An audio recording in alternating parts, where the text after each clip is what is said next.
Bonjour à tous. Alors tout d'abord, merci beaucoup de nous avoir fait lauréat de ce prix. Un gros remerciement également à l'ensemble en fait, des hôpitaux qui ont participé à la création de la méthode. Et puis on est venu avec l'un d'entre eux, celui qui a peut-être pris le plus de risques, qui a osé être le plus fou, mais c'est un hôpital psychiatrique, peut-être que ça jouait. Donc, en termes de chiffres, l'hôpital public, c'est 4800 établissements, donc 1000 hôpitaux, 3800 établissements médico-sociaux. C'est 1 200 000 collaborateurs, donc à faire innover, c'est un sacré travail. Et puis, c'est une institution qui s'occupe des Français tous les jours.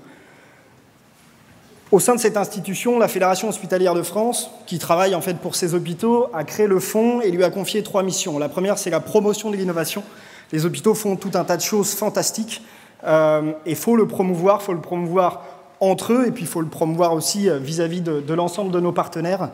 La deuxième mission, c'est la conduite du changement, parce que c'est bien beau d'innover, mais où est-ce qu'on va? Où est-ce qu'on est? Où est-ce qu'on va? Comment on y va? Et donc pour ça, on mène des études sur les différentes révolutions qui impactent la santé, l'intelligence artificielle, les biotechnologies, l'empowerment de patients. On met en place des plateformes d'analyse, par exemple de la recherche. Et puis, la dernière mission, c'est l'accompagnement des projets innovants. Où là, concrètement, comment on peut accompagner les structures qui souhaitent mettre en place soit des projets à petite échelle, soit des plus grands projets structurants nationaux. Donc, la première question qu'on s'est posée aujourd'hui, c'est est-ce que les hôpitaux sont organisés pour faire de l'innovation? Ils sont organisés pour faire du soin, je vous rassure. Ils peuvent mieux faire, et la méthode qu'on a créée est là pour ça. Certains sont organisés pour faire de la recherche, les hôpitaux universitaires, mais pas que. Et en revanche, sur l'innovation, on a vu que pas forcément. Et d'ailleurs, pour beaucoup, ils appréhendaient en fait l'innovation comme la recherche. Et donc on s'est dit, qu'est-ce qui manque? Et puis surtout, pourquoi innover en fait? On a déjà beaucoup de soins à faire, beaucoup de recherche et également de la formation. Alors sur le pourquoi innover, en fait, le plus grand des innovateurs, c'est le temps. Celui qui n'innove pas finit toujours par disparaître. Donc innover, c'est au minimum garder le contrôle, survivre. Mais innover, c'est surtout en fait être acteur du changement et s'améliorer en continu. Et puis, ça a tout un tas d'effets collatéraux. Les hôpitaux qui innovent, en fait, vont mobiliser leurs salariés, donc créer des dynamiques internes. Et je pense que l'établissement qui est là pourra vous en parler mieux que moi. Ça va aussi être développer, bien évidemment, de nouveaux services, de nouvelles activités. Et puis, du coup, développer une attractivité RH. Vous savez qu'il y a une grosse compétition entre les différentes structures hospitalières. Et puis, développer une attractivité patient aussi, faire en sorte que ces patients se dirigent plutôt vers les établissements publics. Donc on s'est dit, qu'est-ce qu'on peut créer en fait pour leur permettre d'innover? Donc on est allé voir dans le domaine du numérique, dans le domaine de l'architecture, dans le domaine de l'industrie. On a pris 5 méthodes que vous connaissez probablement, comme TRIZ, comme le Lean, comme le Design Thinking, comme READ, comme ASIT. On a pris plein de méthodes, on les a toutes découpées, on les a bêta-testées dans une trentaine d'établissements. Parce que innover dans l'industrie, innover dans nos structures, c'est pas la même chose. Il faut savoir que l'hôpital, généralement, c'est le plus gros employeur de la ville.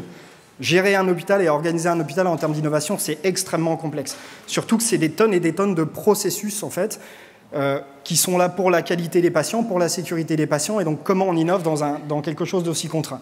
Et donc on a testé toutes ces méthodes, et puis on a eu de la chance, en fait, en les découpant et en les bêta-testant dans les établissements, on a pu créer une nouvelle méthode, en fait, qui va vraiment de A à Z, c'est-à-dire comment je comprends réellement le vrai problème, qui est la base, hein, une bonne solution, elle est avant tout basée sur le vrai problème, jusqu'à bilan et capitalisation du déploiement de la solution que j'ai fait.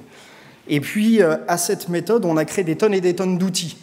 Parce qu'en fait, on a identifié que dans les établissements, il n'y avait pas forcément des gens qui étaient déjà formés à animer ces méthodes d'innovation. Et donc, on allait prendre des profils, en fait, pas lambda, on a identifié des profils qui étaient bien sûr plus propices que d'autres, mais il fallait les rassurer, il fallait leur fournir des outils pour les accompagner et tout ça. Donc, on a créé une trentaine d'outils pour les accompagner tous les jours. Et puis, autour de ça, on a aussi créé un écosystème avec des partenaires, des laboratoires de recherche en organisation, des laboratoires de recherche dans le domaine du numérique, des startups, tout un tas d'experts, en fait, qui vont pouvoir les accompagner sur leurs différentes missions. Donc, comme je le disais, cette méthode, en fait, on a découpé des tonnes et des tonnes de méthodes. On avait de la chance, elles étaient toutes interconnectables entre eux parce qu'en fait, elles étaient basées sur les 4 mêmes grands principes, en fait, qui sont le bottom-up, la méthode ascendante. Pourquoi ne pas demander à mes futurs usagers d'imaginer eux-mêmes l'innovation qu'ils voudraient, puisque l'innovation, c'est la rencontre des inventions et des usages. La deuxième, c'est l'analyse comparative. Il y a tout un tas de gens qui font des choses fantastiques. Pourquoi pas aller regarder ce qu'ils ont fait, déjà, leurs idées, s'en inspirer.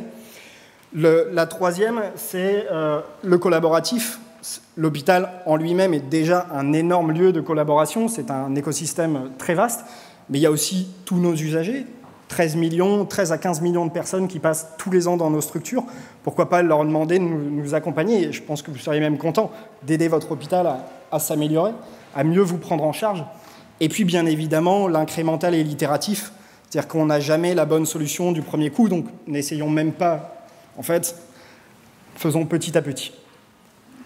Donc aujourd'hui, en fait, cette méthode, on l'a fait de manière thématisée, mais on la veut volontairement large parce qu'on demande en fait au terrain de nous faire remonter les problèmes qu'il y a dans nos structures. Alors on s'est inspiré justement d'un événement qui est au MIT où tous les mois ils réunissent 200 à 400 personnes dans une salle, mais les gens ne savent pas de quoi on va venir parler. On a essayé de réunir des gens dans une salle en France où les gens ne savent pas de quoi ils vont parler, ça ne marche pas. C'est pour ça qu'on prend volontairement des thèmes, mais on prend des thèmes très larges. Par exemple, on a fait la pédiatrie à l'hôpital Necker, la psychiatrie à l'hôpital Sainte-Anne. Pour ceux qui ne connaissent pas, Necker, c'est un hôpital pédiatrique et Sainte-Anne, c'est un hôpital psychiatrique. Donc c'est des thématiques très larges. Mais c'est plutôt pour ruser un peu les gens et les faire venir. Et une fois qu'ils sont là, on leur demande leurs vrais problèmes. Et puis après, on va travailler sur la conception. Et là, sur la conception, on a justement peut-être été à l'inverse de ce qui se fait d'habitude. Généralement, quand on commence un projet, on fait un état de gare. Et nous, on s'est dit, mais si on fait un état de gare, on va brider notre créativité. Et donc, on va plutôt avoir une approche totalement naïve. Imaginer, en fait, sans aller voir ce qui se passe. Et puis la deuxième étape, c'est justement aller voir ce qui se passe. Et puis en étape 3, on fusionne tout. Et on regarde qui avait eu les meilleures idées. Et ça nous permet d'avoir des idées que personne n'avait jamais eues. Et puis après, donc, on va déployer cette solution, l'opérationnaliser, la créer, la tester et l'évaluer, l'affiner, en fait, au sein des structures. Et là, c'est extrêmement difficile, parce que je vous ai dit, c'est des environnements qui sont extrêmement processés.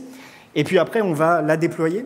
Donc tout ce qui est management du changement. Et puis analyser le déploiement, analyser les impacts. Donc aujourd'hui, il y a plusieurs établissements qui ont testé la méthode en fait définitive, parce qu'il y a ceux qui avaient testé toutes les briques, et puis il y a ceux qui ont testé la méthode définitive. Donc il y a l'EPSM de l'agglomération lilloise qui est ici, et qui a par exemple, qui s'est attaqué à une problématique, le temps de prise en charge en centre médico-psychologique. Ça prenait plusieurs semaines. On a fait travailler 4 secrétaires médicales et 3 infirmières, et puis l'équipe support. Aujourd'hui, ça prend 4 jours. Et il y a même des CMP qui vous prennent immédiatement. Donc pour les patients, l'expérience est totalement révolutionnée. Et puis ça a provoqué plein de changements culturels également chez eux. Au groupement hospitalier du Havre, on a développé une plateforme en fait, qui permet de mobiliser les salariés sur toutes les compétences non exprimées. Plus une organisation est verticale, moins les compétences des collaborateurs sont utilisées. Dans l'hôpital, on estime que c'est à peu près 40% des compétences qui ne sont pas utilisées. Grâce à cette plateforme, on peut identifier et mobiliser toutes ces compétences non utilisées. Et puis l'Union européenne, à travers un projet, s'est intéressée en fait à notre méthode et aujourd'hui est en train de la tester en région Île-de-France, en Espagne, en Finlande, et voir si justement elle a les mêmes résultats partout, pour voir s'ils peuvent nous aider à la déployer. Et puis enfin, au sein du fonds, on est une petite équipe. Comme je vous ai dit, on a 4800 établissements. Aller dans chacun des établissements pour leur apprendre la méthode, ça nous prendrait beaucoup trop de temps. Et donc nous, on est un fonds de dotation et aujourd'hui, en fait, on cherche des mécènes pour pouvoir nous aider à financer un programme de formation en ligne, pour qu'en fait, chaque établissement qui le souhaite puisse suivre ce programme de formation en ligne et commencer à innover en son sein. Merci.